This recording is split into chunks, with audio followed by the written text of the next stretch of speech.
ئیبراهیم خانی دەلۆ شێخی شەهید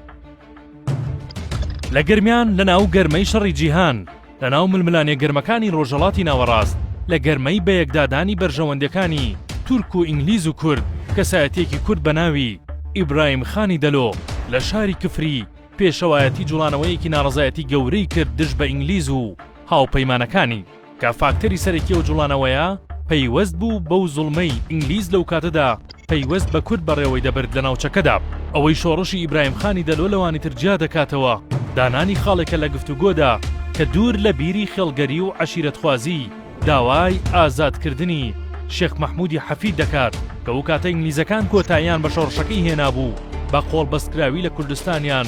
دوور خستبووەوە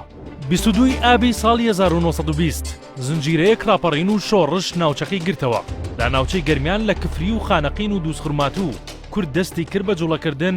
دژ بە سیاسەتی ئینگلیز هۆکارەکانی راپەڕینی خەڵک ئینگلیزەکان دوای داگیرکردنی ناوچەکە بە هەمان شێوازی عوسمانەکان دەستیان کرد بە زەبر و زەنگ و باجێکی گەورەیان خستە سەر خەڵک کە بەو دۆخە سەختە ئابووریە خەڵک توانای وەها باجێکی نەبوو بۆیە خەڵک لەو کاتەدا کۆبوونەوە و هەوڵیاندا ناڕەزایەتیەکان ڕێک بخەن و پێشەوایەک بۆ ئەو راپەڕینە دیاری بکەن لەو کاتەدا سەرۆک هۆزی دەلۆ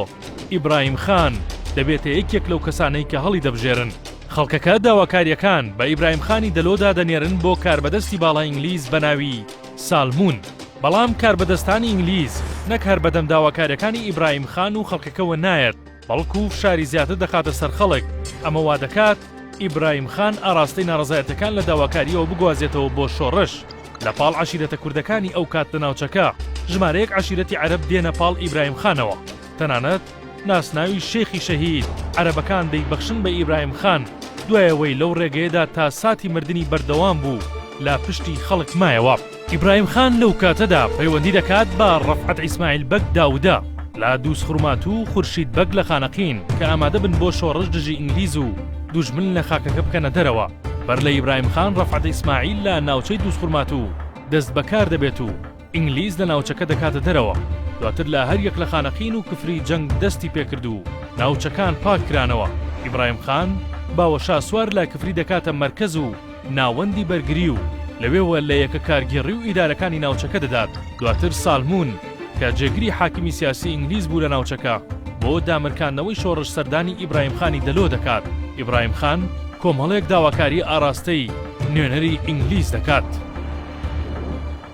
داواکاریەکانی ئیبراهیم خان یەکەم کۆتاییێنان بە سەرانەسەندن و باجخستنە سەر خەڵک دووەم دروستکردنی ئەنجومەنێکی کوردی بۆ ئیدارەدانی ناوچە کوردنشینەکان و بەڕێوەبردنیان لەلایەن کاربەدەستی کورد بامەرجیەوەی ئەو کاربەدەستانە لە خەڵک نزیک بن نەک دەسەڵات سێەم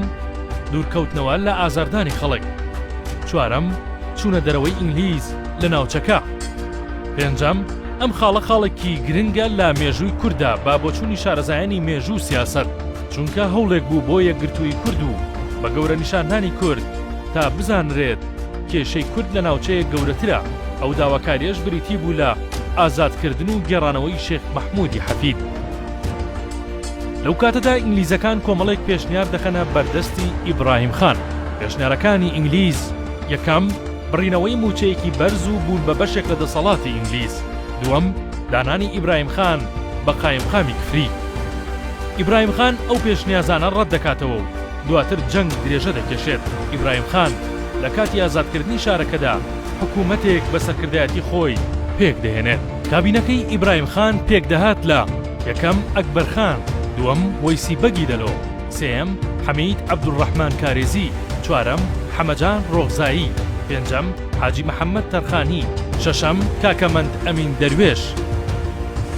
کاروباری ناوچەکە بە تەواوی ڕێککرا دوای کوژرانی کاپتن گاردن لەلایەن سوپای ئیبراهیم خان ئینگلیزەکان هەوەستان و هەوڵیاندا تا کۆتاییێنان بە جوڵانەوەی ئیبراهیم خان دەسەڵ نەگرن و بەو جۆرە لە ێرشێکی بەرفراواندا کۆتایی بە جوڵانەوەی ئیبراهیم خان دێنن و شارەکان دەخەنەوە ژێر دەستی خۆیان